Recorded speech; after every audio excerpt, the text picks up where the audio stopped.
We need a poo poo. We need a poo poo. What up, players? It's Warboss Tay up in this mug. Look at this Scibor miniature Dwarf King on War Bear. Oh man, what a beautiful piece. This is how he looks. Let's see if I can find the Games Workshop piece for a size comparison here. Ah, here. Lewis. You're not doing anything. What are you talking about? I'm getting ready to go to the clubs and hit on some hot, sexy Latinas. Well, right now, stand up next to this Dwarf King on War Bear so we can see how big it looks. Ah, nice puppy. This is from Scibor Miniatures, and I got mine a while back. I think you can still pick it up off of their website, I believe, and I've seen them on eBay for pretty cheap as well. But it is a fantastic model. We're going to take a look at the box, all the pieces in it, and show you what comes in the box. And I'm actually going to build it up on camera. That's why this video is as long as it is. And these are the tools I'm going to be using. Some Zap-A-Gap and some Bob Smith Industries Instacure. There have been a couple of little roadblocks and hurdles in this video. You're going to see that I had a little bit of difficulty with the hand, with the weapon, as well as the crown. But looking at the finished model, I mean, you can't even tell that there was any sort of trouble with it. And that's because that Instacure set so fast. It really is like the hidden secret of like every modeler and hobbyist. I think if you don't have, if you use super glue, like if you work with resin or models made of metal, and you don't have one of these, then you really should consider getting it. I highly recommend it. There aren't many tools that I think you can live without as a hobbyist, but definitely if you work with super glue, because I've had so much super glue mishaps on my fingers over the years, as I'm sure many of you have. All right, let's get into building this model. What is up, players? It's Warboss Tay up in this mud. Let's take a look at this Dwarf King on War Bear by Scibor Miniatures. Fantasy resin, high quality, couldn't agree more. Let's check it out. Now, Scibor is known for coming out with these really interesting looking pieces that have never been able to be compatible with games like Warhammer Fantasy, just because they're so out there. Like, I don't think I know what this could be used as or played as a counts as miniature. It's just such an amazing model to look at. And I painted up a War Bear a while back, but it was just the mount. It didn't have the rider on it. So this is one I've had in my collection for a while, and as I'm cleaning through my things, getting ready for Heroes of Hobbyton, Mr. Sprinkle has opted to take the old Grumbler as a companion. And if you don't know what that is, then you can just check out my Heroes of Hobbyton videos. And so I needed to find him a suitable old Grumbler figure, and this dwarf looks like it will fit the bill just fine. Wow. Let's take a look at the little accessories here, and then I'm actually going to build them up because I've got my secret weapon, Super Combo, Zap-A-Gap, and Bob Smith Industries Insta Set. So we're going to use this. If you'd like to check it out, links below down in the description. My affiliate links, if you click on them, you'll be helping out the studio. So you will see how quickly this stuff dries and sets. It's just beautiful. It's gorgeous. Okay, what are we looking at? The it looks like he's got some legs or feet. These are feet. These are little pointy feet because you look at him, he doesn't have the tips of his boots. There, we're gonna need to put some boots on our king here. And then he's got a weapon arm and then a little spot for his cap. But let's take a look at the detail on this figure. It's just, oh man. I'm looking at this in my monitor and look at the detail. What the? What the? No, YouTube. No, YouTube, don't demonetize me, please. That beautiful shield. You always worry with resin stuff how much air bubbles or miscasting you're gonna have, but it looks like that chainmail, those two gaps are supposed to be there, just wear and tear. There's no air bubbles in the armor plates, which is what I'm usually afraid of. Look at the detail. Oh man, it's beautiful. So there's a little flashing right here. We can shave that away right now. Just take our hobby knife and just shave away. You don't have to cut too deep because this flashing is very thin. And do a little cleanup right there on the other side of the bears. All right, so nothing crazy, no bad flashing or miscasts. Everything looks like it's where it's supposed to be. Is flashing here? Yep. So take care of that right now. Mr. Bear. Oh, Winnie the Pooh. Oh, Winnie the Pooh. Okay. Beautiful. Look at the face. The face for this bear is just so cool. Reminds me of what's that? Golden Compass. That old movie from years ago. Oh, beautiful. And look at the sculpt for the dwarf. That's a mean looking dwarf. All right, so one more time. You got the boot covers, or the feet tips, this hand holding a weapon, and then the mace head for the top of the weapon, and then the crown right here. So we're gonna cut these pieces off and clean them up, and then we're gonna glue them to the model. Let's take a look at the base before we do that. Oh, just beautiful. Scibor is always, like, they've always struck me as having the most beautiful bases. I do see some air bubbles here, some miscast, but I'll just fill them in with some green stuff.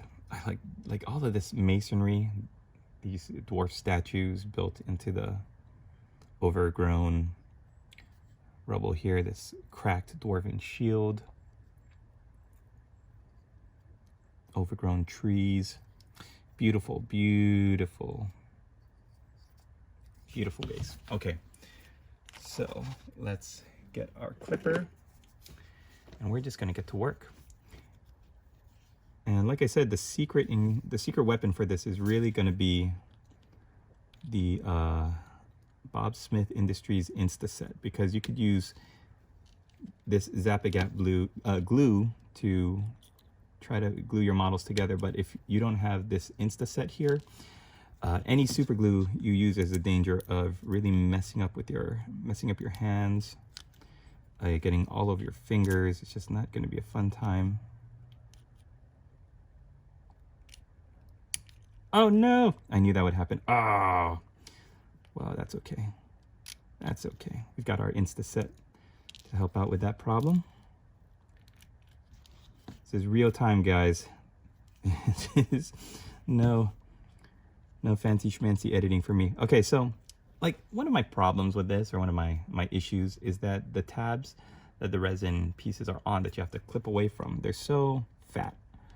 So you really have to get the right angle so you don't have any accidents like what just happened, where I was trying to clip away. I should have probably tried to clip away from the hand, or the weapon rather than the hand is what I did. So I'm trying to see where's the better part to clip away from.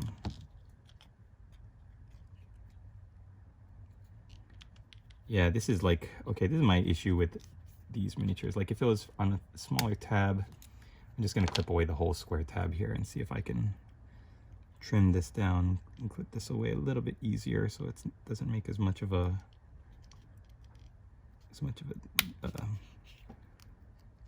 impression that has to be sawed off later. See, oh man. Made a rookie mistake. Tried to clip this part here.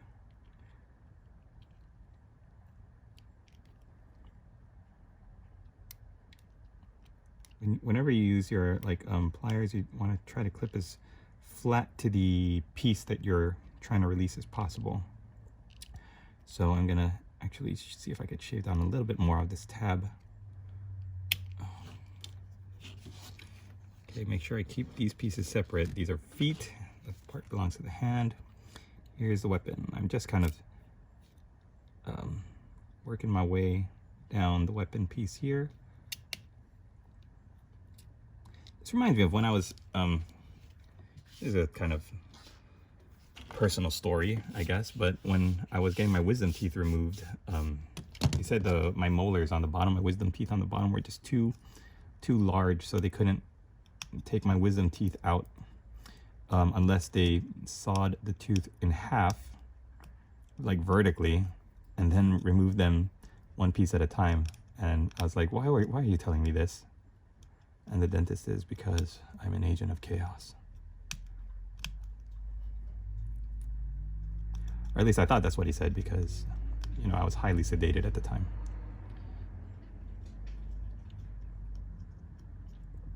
All right, beautiful, beautiful.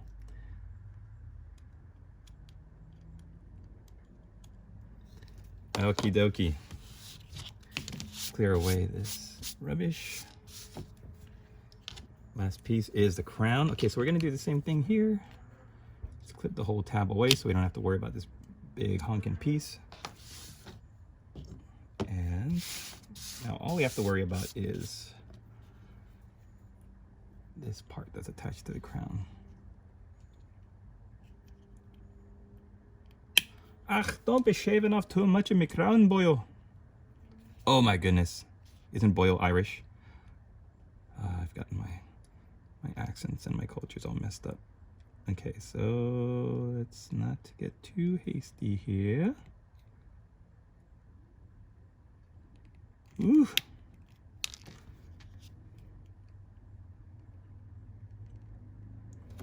All right.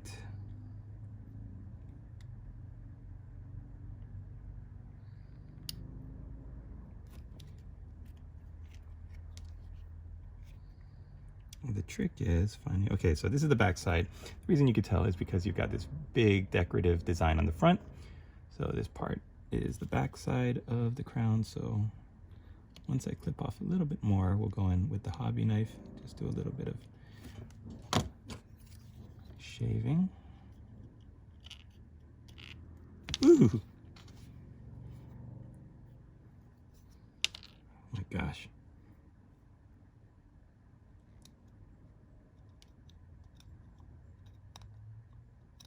I think this is my only, this is my only issue with these products, is that it's got a little bit of a learning curve for getting these pieces. Like you saw in the box, there's no instructions.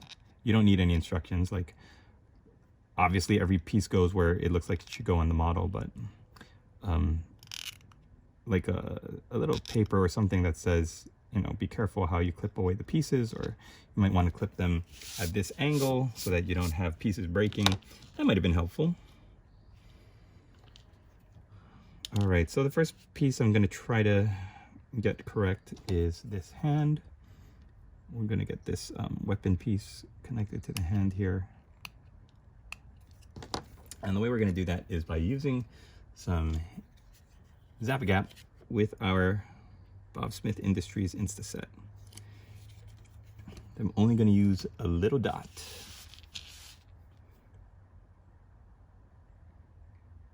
Boop.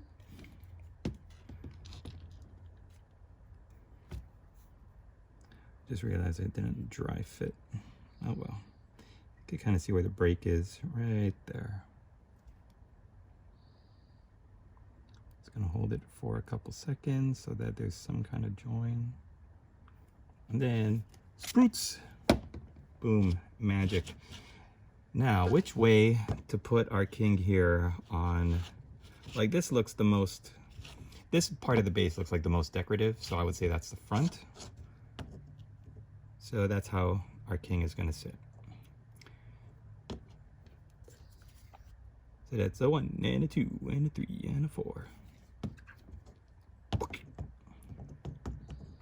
Yeah, dancing it, Winnie. Oh, bother. Oh, that's ER. I'm getting everything mixed up today. Boop, boop, boop. Ah, boop, boop, boop. And while that's drying, why don't we put the king's crown on his head.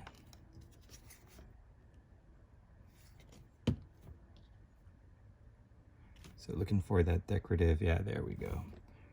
Right at the front. Oop. Here, put your crown on, sir. Boot, boot. And let's see what we're doing next. just realized I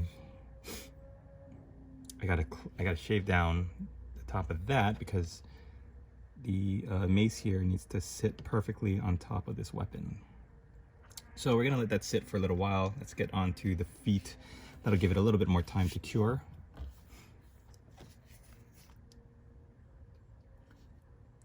One and a two.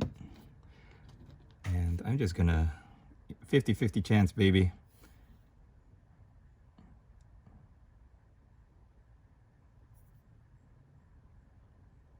Yeah, and there's some, I think there's some residual Bob Smith Industries Insticure. Why do I call it, I use the whole name every time I talk about it. A little bit of Bob Smith Industries Insticure already. Let's put a little bit more glue. Yeah, why not? He looks like my son. You know how little kids kick up their legs and pull up their toes? Yeah, that's great. That is fantastic.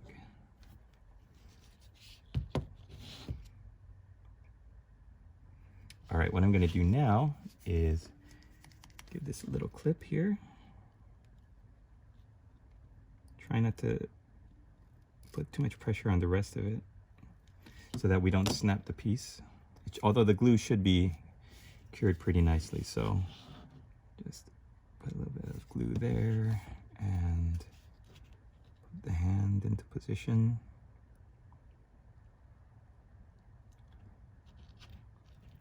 Double check that it's not. Oh, look at that, it's already insta-cured.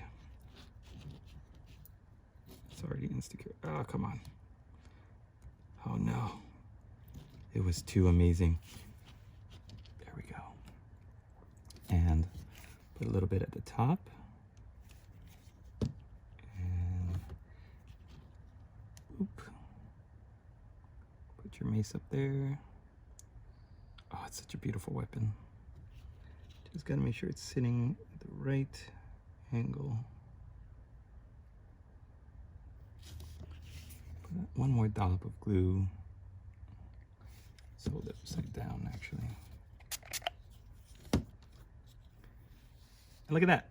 In just 15 minutes, we unboxed, took a look at all the pieces, and built up this model.